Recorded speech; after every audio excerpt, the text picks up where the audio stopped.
Nessa noite nós teremos a oportunidade de conhecer um pouco mais da nossa declaração de fé.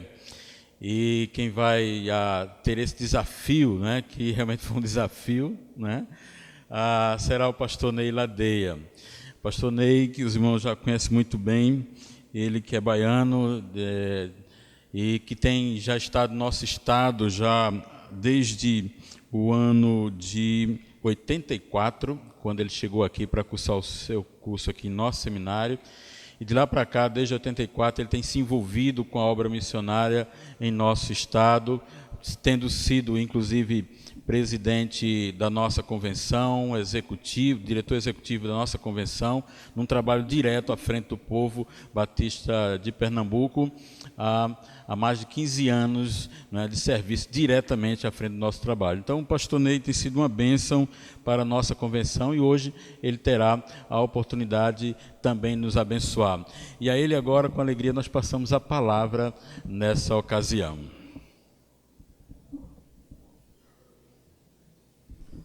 Obrigado, pastor João.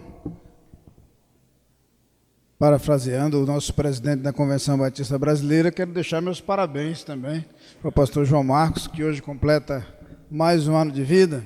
Não vou dizer quantos não, pastor. Vou dizer quantos não, para não complicar, mas mais um aninho de vida. Nossos parabéns aí ao nosso executivo da Convenção. Meus irmãos, o planejamento para falar hoje passou por algumas etapas. A primeira etapa foi receber o convite para falar no Congresso, eu fiquei muito honrado e aceitei. A segunda etapa foi ver o tema e querer desistir. A terceira etapa foi começar a preparar e achar que precisaria de uma semana para falar.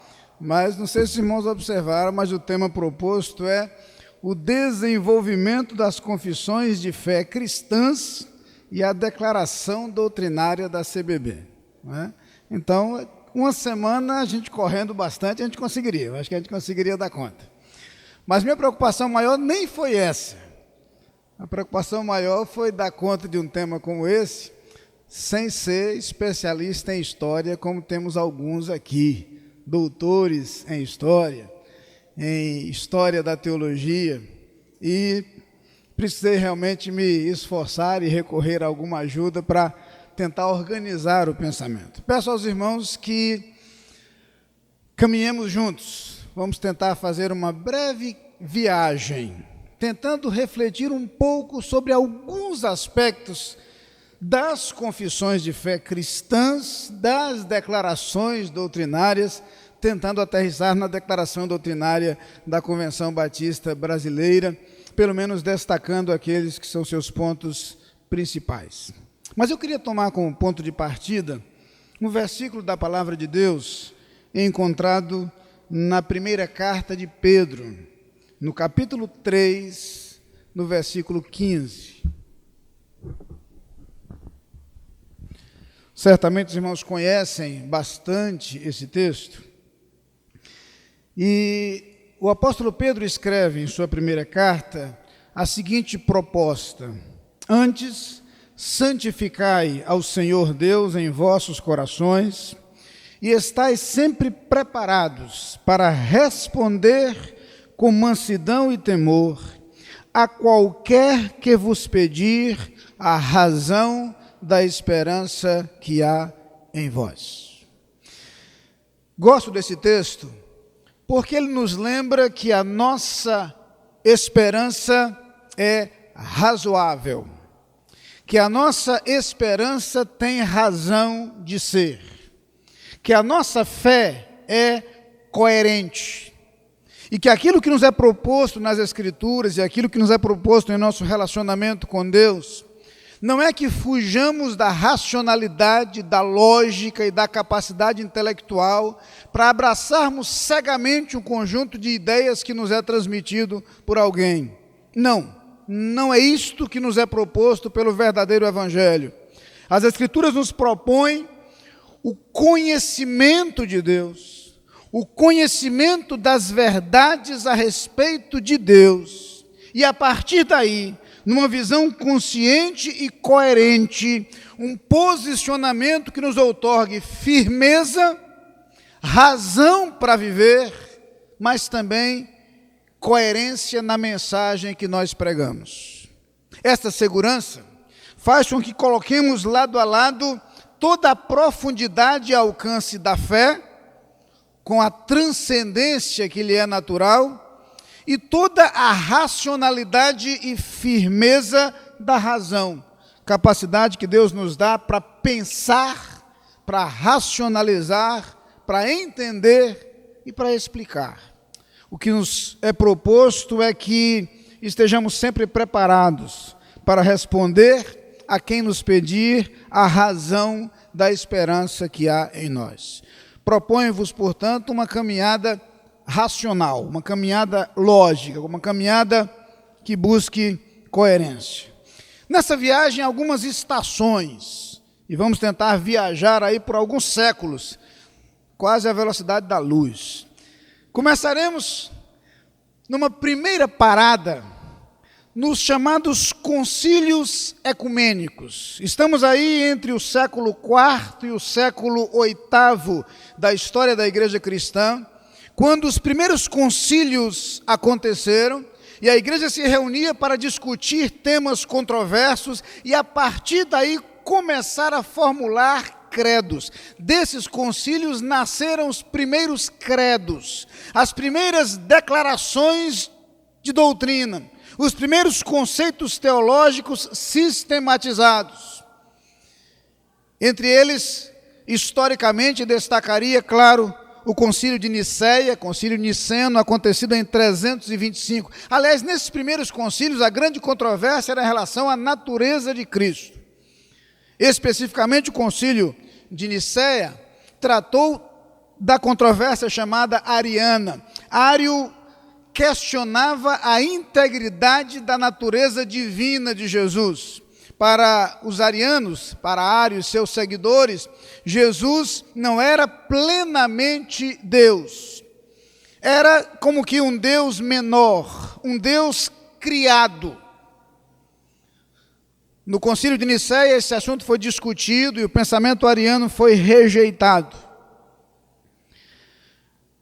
60 anos depois, ou quase 60 anos depois, em 381, o niceno aconteceu em 325, em 381 acontece o concílio de Constantinopla. Agora, a controvérsia ariana já estava um pouco mais deixada para trás, um tanto superada, mas vem o apolinarianismo. E se o arianismo questionava a integridade da natureza divina de Jesus, o apolinarianismo questionava a integridade da natureza humana de Jesus. Ele era plenamente Deus, mas era um homem no qual a mente havia sido substituída pelo Logos divino. Não era, portanto, um homem plenamente homem. A controvérsia com o apolinarianismo fez com que o concílio de Constantinopla se debruçasse sobre esse assunto e consolidou-se mais uma vez a posição de que Jesus é plenamente homem, Jesus é plenamente Deus. Em 421 veio o concílio de Éfeso. Mais uma vez, a natureza de Cristo é um dos principais temas em discussão, e agora é a controvérsia por conta do nestorianismo. A discussão era em torno de como essas duas naturezas se relacionavam, como elas interagiam, elas funcionavam simultaneamente ou de forma alternada. Ora Jesus era homem, ora Jesus era Deus. O concílio se reúne e mais uma vez firma o conceito de que Jesus é plenamente homem e plenamente Deus, e o nestorianismo é rejeitado. Em 451, agora, é a controvérsia por conta do eutiquianismo, que discutia o que resultava da fusão dessas duas naturezas. Mais uma vez o assunto vem à tona, a igreja discute, firma a sua posição, não há fusão de duas naturezas gerando uma outra natureza. Jesus é plenamente homem, Jesus é plenamente Deus. Pouco mais de 100 anos depois, agora que essa controvérsia em torno do nome de Jesus já havia amenizado, surge o segundo concílio de Constantinopla em 553, e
de Cristo.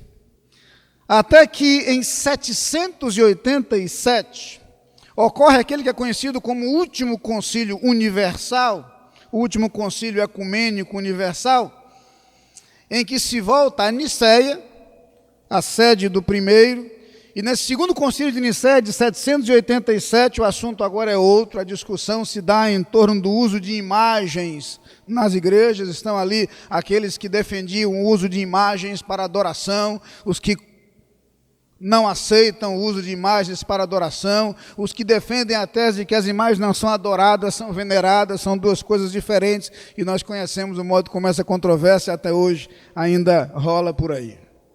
Mas esses são os concílios que, de certa forma, começam a dar a ideia de que a igreja precisa de um conjunto de doutrinas. Os credos se firmam e nascem dando essa conformação sistemática àquilo que a igreja defendia, àquilo em que a igreja cria.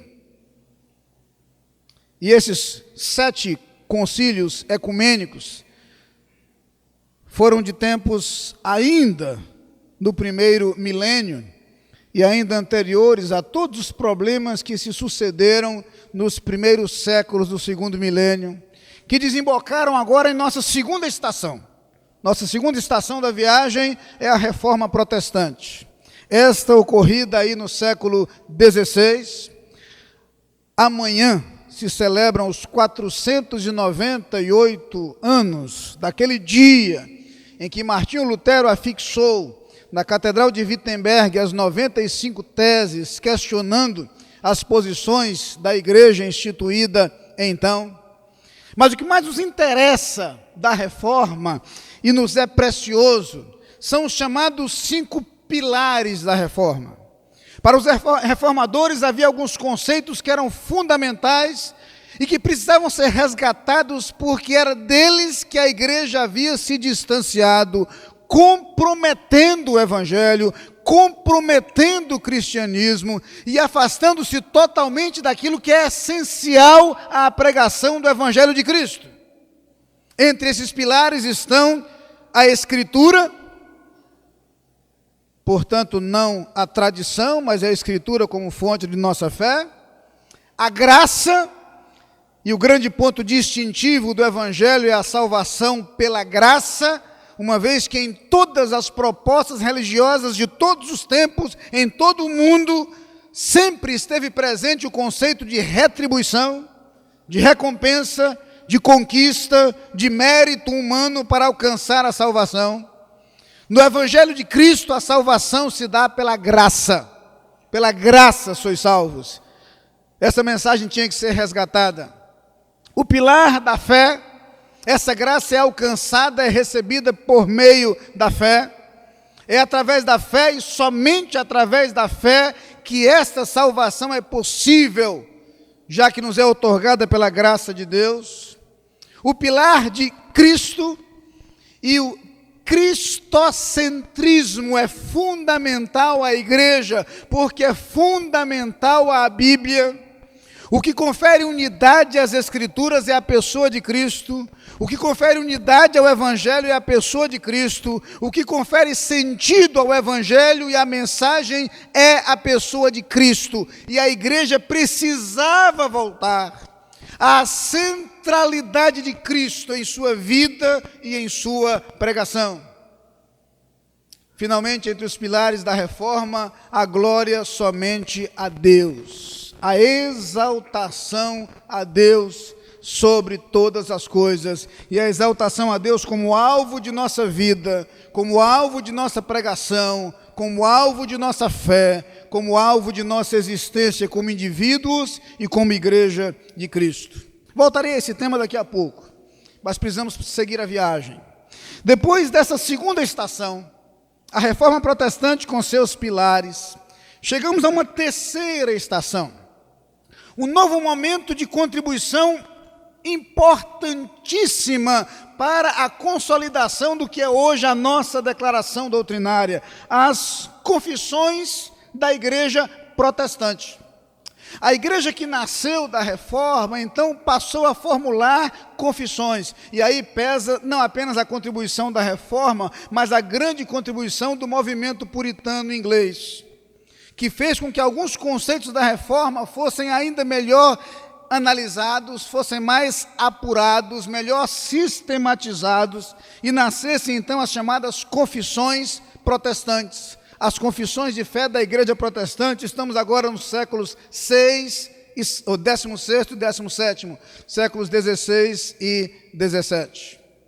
Dessas confissões, destacaria cronologicamente a chamada Confissão da Guanabara, que é o primeiro escrito protestante no Brasil, na verdade, o primeiro escrito protestante de todo o continente americano, datado de 1561, ainda no clima e no ambiente da reforma protestante.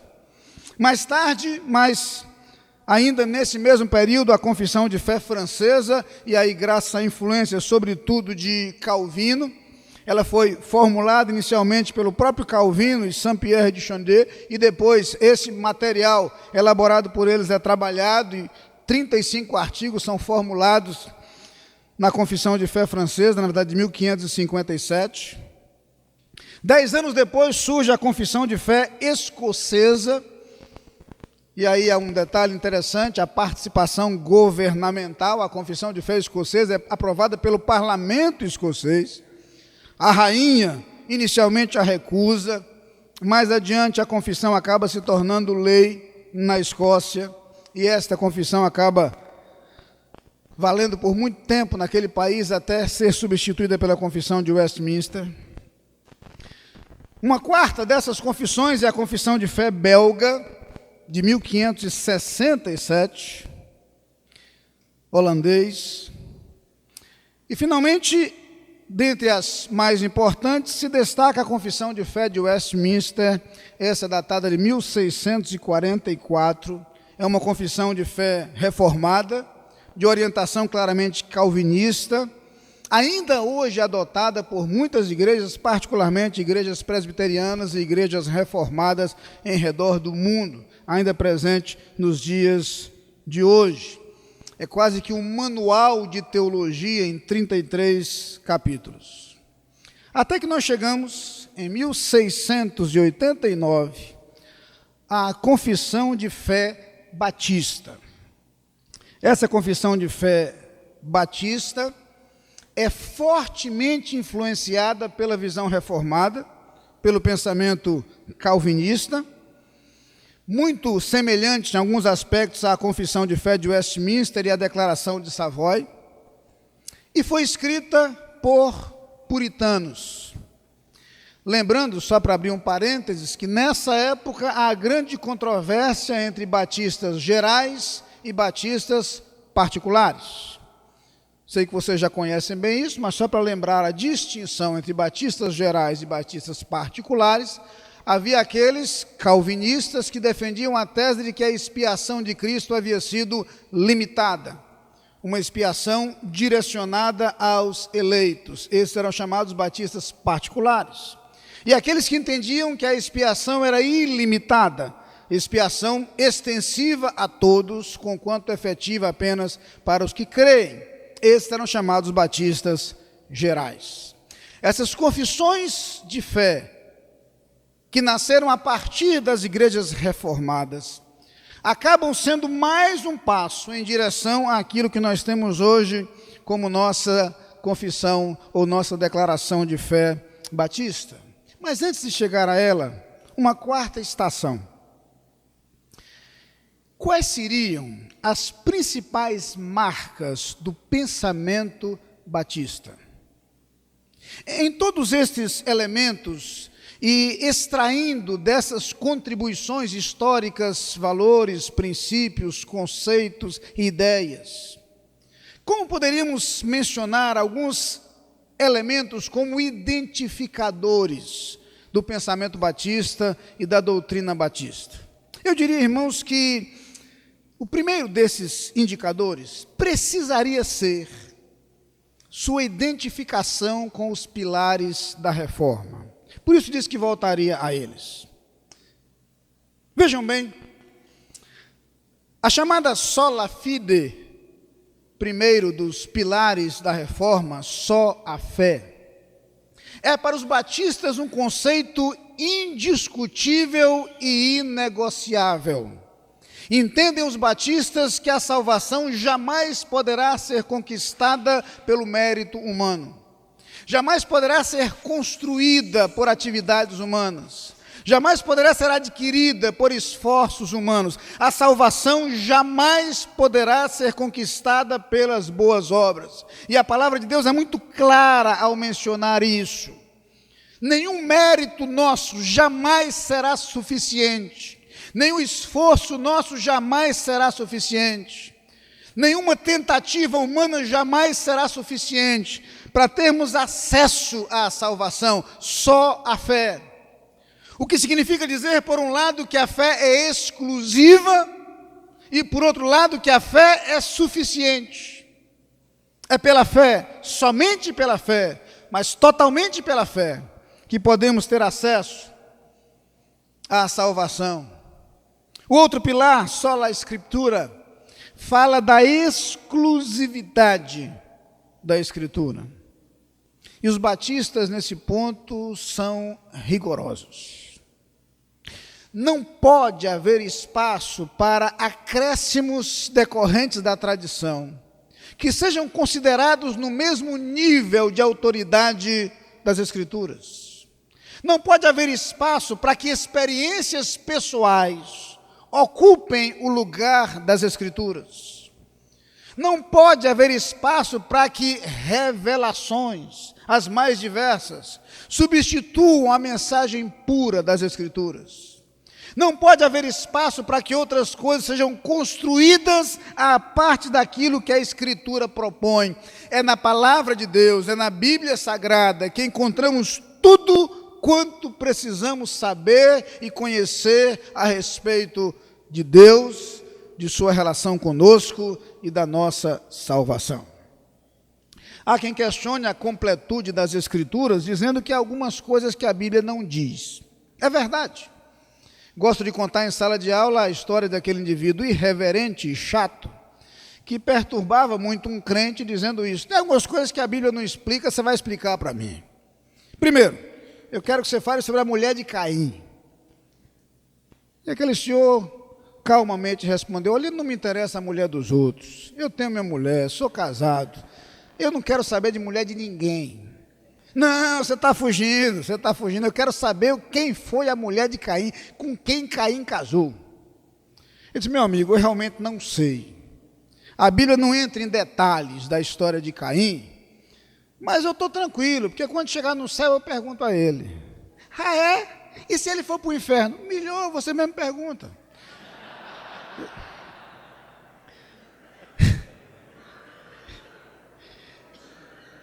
É verdade que nem tudo está na Bíblia. Há informações que você não vai encontrar lá. Convencidos estamos, porém, de que tudo quanto precisamos saber está na Bíblia. Tudo quanto precisamos saber está nas Escrituras. As Escrituras são completas no que se refere àquilo que nos é necessário. São completas porque são suficientes.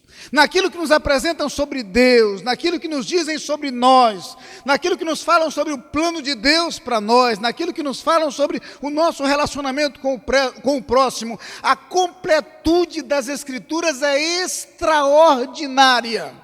Aliás, entre as principais indicações, entre os principais indícios da inspiração divina está justamente a sua completude, sem falar da sua atualidade. Atualidade extraordinária, inexplicável. O modo como ela nos fala de modo pessoal, claro, direto, simples, é fantástico. Quem de nós não viveu a experiência de abrir as Escrituras e ter a sensação de que aquele versículo acabou de ser escrito? Porque parece ter sido escrito exatamente para aquilo que precisávamos ouvir agora. Alguns dias atrás, passava pelo seminário, nos corredores, encontrei um aluno que disse: pastor, eu queria lhe agradecer. Eu disse: porque eu ouvi o culto da igreja domingo pelo rádio, pastor, e aquilo que eu estava precisando ouvir, o Senhor disse. Eu disse: eu não tenho nada a ver com isso. Eu não sabia que você estava assistindo o culto, não me comprometa, não me responsabilize, eu não sei de sua vida, não sei o que você estava precisando ouvir. Eu não tenho nada a ver com isso, não. Mas quem de nós não se surpreendeu com o modo pessoal, incrivelmente atual, como a Bíblia fala ao nosso coração? Só a Escritura, porque a Escritura é suficiente em nossa relação com Deus.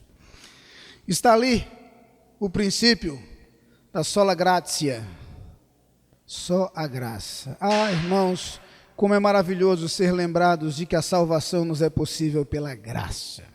Graça. Só pela graça de Deus nós somos salvos. Mais uma vez, o conceito de exclusividade e o conceito de suficiência. Só a graça, porque nenhum outro meio é possível para a salvação. Só a graça, porque não preciso de mais nada. A graça de Deus é suficiente. Parafraseando o apóstolo Paulo: pela graça de Deus, sou o que sou, só pela graça de Deus, graça que nos alcança. Gosto de fazer referência ao modo redundante e exagerado, como Paulo fala sobre isso em Romanos 6, versículo 23. Não é? Já contei aqui que um dia um diácono lá da igreja, muito querido, chegou para mim, me deu um abraço e disse: puxa, que meu baiano bom. Eu disse: irmão, baiano bom é redundância. O senhor diz assim: baiano bom é como subir para cima, descer para baixo, entrar para dentro. A gente não fala assim, basta dizer baiano, que o resto já está subentendido, né? Então eu fui explicar para ele que certas coisas são redundantes. Mas a Bíblia tem algumas redundâncias. Paulo diz lá em Romanos 6, 23, que o salário do pecado é a morte, mas o dom gratuito de Deus é a vida eterna em Cristo Jesus, nosso Senhor. Dom gratuito é subir para cima, é entrar para dentro, é descer para baixo. Se dom é presente, não existe presente pago. Presente é de graça. Paulo errou? Não, Paulo exagerou de propósito. Ele precisava deixar bem claro que a salvação é graça. É presente, e é presente que nos é outorgado gratuitamente, pela bondade de Deus, pela misericórdia de Deus. É porque Deus é graça para conosco. Finalmente, o princípio do só lhe deu glória. Glória só a Deus. Ah, irmãos, quando Paulo escreve aos Romanos, ele diz: ó profundidade das riquezas, tanto da sabedoria como da ciência de Deus, quão insondáveis são os teus caminhos, quão inescrutáveis os teus pensamentos. Ah, irmãos, o nosso Deus é grandioso, e a nossa vida deve ser vivida para a glória de Deus. Diz ele na mesma carta aos Romanos: porque se vivemos, para o Senhor vivemos, se morremos, para o Senhor morremos, quer pois vivamos ou morramos, somos do Senhor. Que a nossa vida precisa ser vivida para a glória de Deus. O nosso brilho deve ser voltado para a glória de Deus. São estas as palavras de Jesus: assim brilhe também a vossa luz diante dos homens, para que vejam as vossas boas obras e glorifiquem a vosso Pai que está nos céus. Que as pessoas por nós glorifiquem a Deus. Que as pessoas por nós se aproximem de Deus. Que as pessoas por nós conheçam a Deus. Deixe-me correr, irmão, senão a gente não termina. Eu queria destacar então algumas marcas do pensamento batista. Esse vínculo com os pilares da reforma é uma das marcas, mas deixe-me pensar em outra marca. Eu queria destacar justamente a ênfase escriturística dos batistas. Nesse ponto, irmãos, os batistas são meio chatos. Para nós, ou está na Bíblia, ou não tem valor. Já perceberam, irmãos, permitam a referência, mas já perceberam que dentre as várias denominações, os batistas são os que menos têm resquícios das tradições, Porque a tradição tomou conta da igreja e inseriu à vida da igreja vários elementos que não são bíblicos, mas foram inseridos. E mesmo as igrejas, depois da reforma, acabaram continuando com alguns resquícios. Quer ver alguns exemplos? Batismo infantil, resquício da tradição. Alguma base bíblica? Nenhuma. Nenhum fundamento bíblico. E é por isso que batismo é chamado por aquele palavrão de antipedobatista, né? Contra batismo infantil. Porque não está na Bíblia, só por isso. Nada contra quem batiza criança, só não está na Bíblia. Batismo por imersão, por aspersão. Na verdade seria mergulho por aspersão, né? Porque batismo é mergulho, né? Então, você dizer batismo por aspersão é dizer mergulho por aspersão, certo? Você já foi mergulhado por aspersão? Não tem como. O verbo bapto e a forma intensiva baptizo é mergulhar. Não tem outra tradução. É a palavra usada até para um navio que afunda. É o verbo usado até para aquelas penas, quando as pessoas eram condenadas à morte por afogamento. Havia isso. Morte por afogamento. O verbo é esse. Em nenhum lugar do mundo você vai encontrar o verbo baptizo significando aspersão. Não existe isso. Aliás, se você for ler as Institutas de João Calvino, Calvino escreve, defendendo a aspersão, que a forma do batismo não é tão importante, mas que na igreja primitiva era por imersão. Então o batista não negocia. Como é que é na Bíblia? É imersão? Então é imersão. Pronto. Querem ver outro exemplo?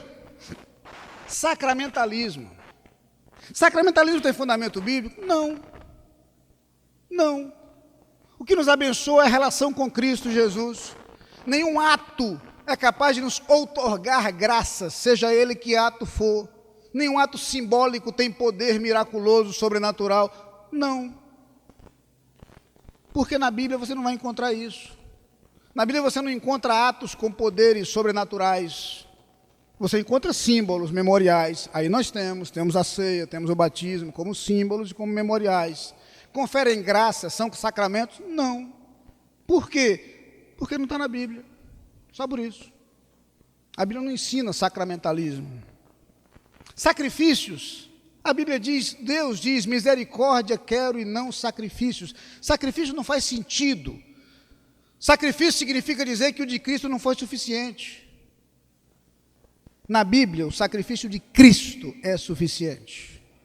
Nós temos acesso pela fé à graça de Deus. Nós temos livre acesso ao trono de Deus. Não posso ir muito longe, mas deixa eu dar mais algum exemplo. Hierarquia eclesiástica. Não tem na Bíblia. Não existe lugar na Bíblia para clericalismo, para distinção entre clero e laicado. Pelo contrário, todos temos acesso pela graça a Deus. A igreja é formada de uma cabeça e o resto é membro. Não tem lugar para clericalismo. Não existe lugar para hierarquia, existe lugar para funções diferentes no corpo de Cristo. Somos diferentes membros, com diferentes atribuições.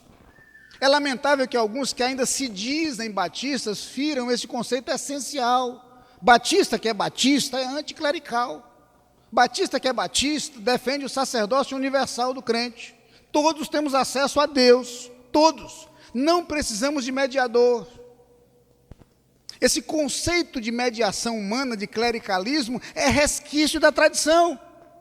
Eu já contei para vocês, por exemplo, para os alunos do seminário, de uma vez que fui visitar um senhor, não era crente, e ele pediu oração. E ele estava bem doentinho no hospital, eu disse, pastor, por que o senhor não ora por mim? Pastor, ore por mim, o senhor que está perto de Deus. Aí me deu a vontade de dizer, quem está mais perto é o senhor. Quase que eu digo, vem aqui. Mas eu engoli, e olha que às vezes eu sou daqueles que perde o amigo, mas não perde a piada. Mas naquele dia, como eu não conhecia tão bem ele, eu me segurei. Eu me aguentei, não contei não. Mas o conceito das pessoas é isso. As pessoas vêm da igreja católica com esse conceito clerical. As pessoas vêm do espiritismo com esse conceito de guru e querem trazer isso para dentro da igreja. E sabe qual é o problema, irmãos? Sinceramente, É que tem pastor que gosta. Tem pastor que gosta de se sentir semideus. Daí os títulos, né? Bispo, apóstolo, pai apóstolo, patriarca, vice-deus, né? Por aí vai.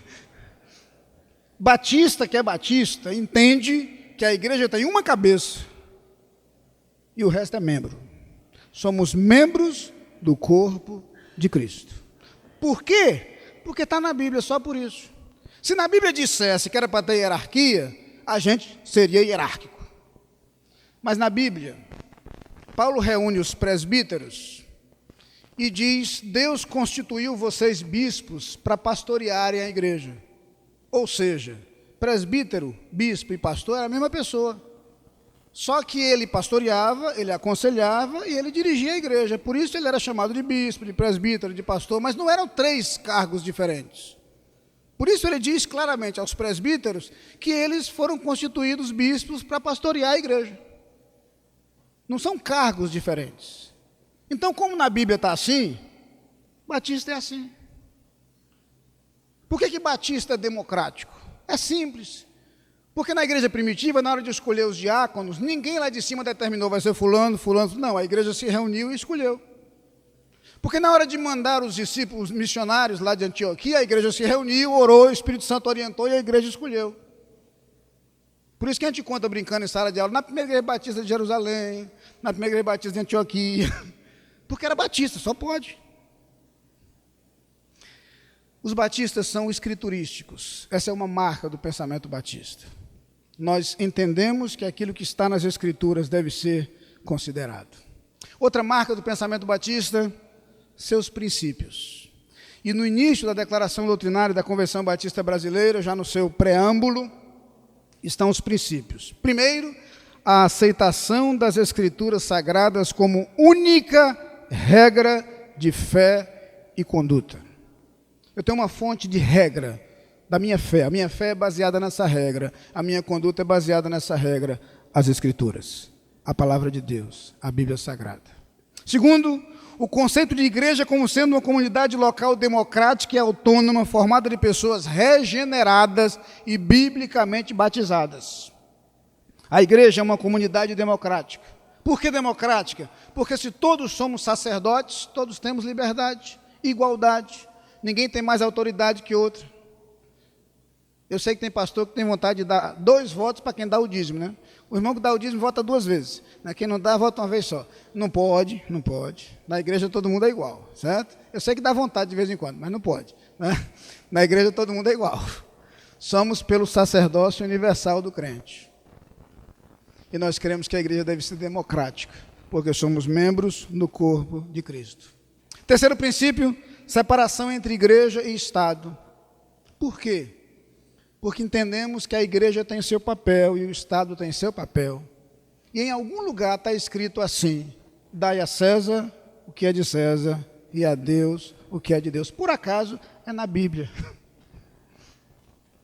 E os nossos princípios são baseados na Bíblia. É assim que aprendemos. Quarto princípio, absoluta liberdade de consciência.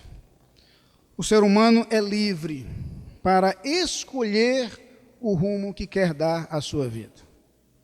Nós entendemos que as pessoas são livres para fazer as escolhas que quiserem. E nós defenderemos até a morte o direito de as pessoas escolherem. O que não significa dizer que todo mundo está certo. Infelizmente, em nossos dias, a sociedade ensina o relativismo. Nós não somos relativistas, nós cremos que só existe uma verdade. Mas também não somos intolerantes. As pessoas são livres para aceitar essa verdade ou não. Sabemos que aqueles que não aceitam a Cristo vão para o inferno. É o que a Bíblia diz. Mas elas têm direito de não aceitar a Cristo. Por mais que isso nos incomode, por mais que isso nos entristeça, as pessoas são livres. Quinto princípio, a responsabilidade individual diante de Deus. A palavra de Deus é muito clara. Cada um de nós dará contas de si mesmo a Deus. Nós não respondemos por outros, como também não podemos desejar que outros respondam por nós. A nossa responsabilidade é pessoal é individual diante de Deus. Finalmente, o sexto princípio, a autenticidade e a apostolicidade das igrejas. Nós cremos que a igreja foi instituída por Cristo Jesus como seu corpo para realizar a sua obra.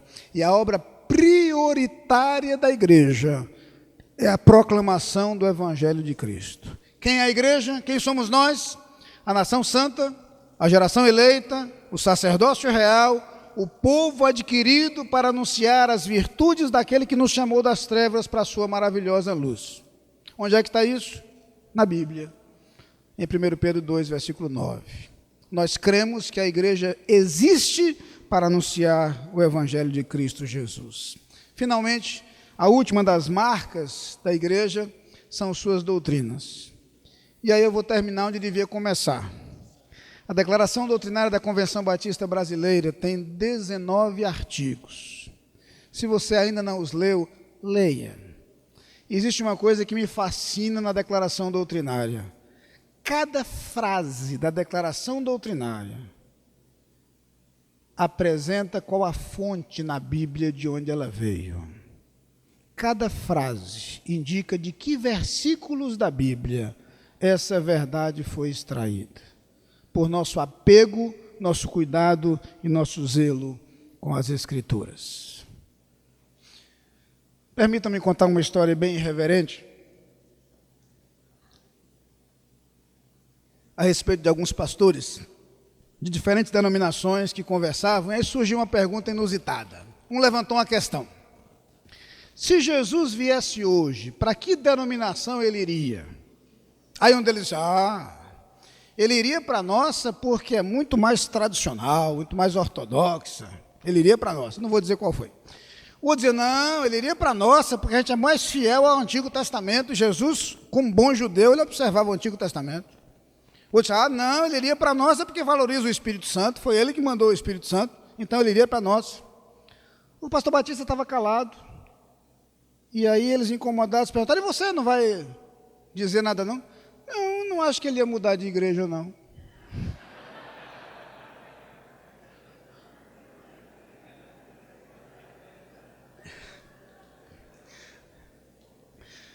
Meus irmãos, eu queria lembrar que nós temos um grande legado recebido de grandes servos de Deus, que com muito zelo pelas Escrituras procuraram estudá-las, aprofundar-se no seu estudo, e com uma grande dedicação trabalharam para que nossas igrejas pudessem ser o mais próximo possível da palavra de Deus.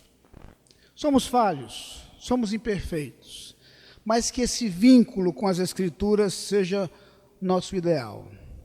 Que a aproximação da palavra de Deus seja nosso desejo, seja nosso ânimo. Graças às nossas doutrinas, nós temos identidade. Graças às nossas doutrinas, nós temos autoridade. Graças às nossas doutrinas, nós temos uma mensagem. Por isso, o desafio que eles proporia nessa noite. Primeiro, conheça, cada dia mais, do pensamento batista. Viva, cada dia mais, o compromisso batista. Compromisso com a palavra, compromisso com Cristo, compromisso com os homens, com os perdidos. E proclame, cada dia mais, a mensagem dos batistas, porque a nossa mensagem é a mensagem da palavra de Deus, a razão da esperança que há em nós. Amém.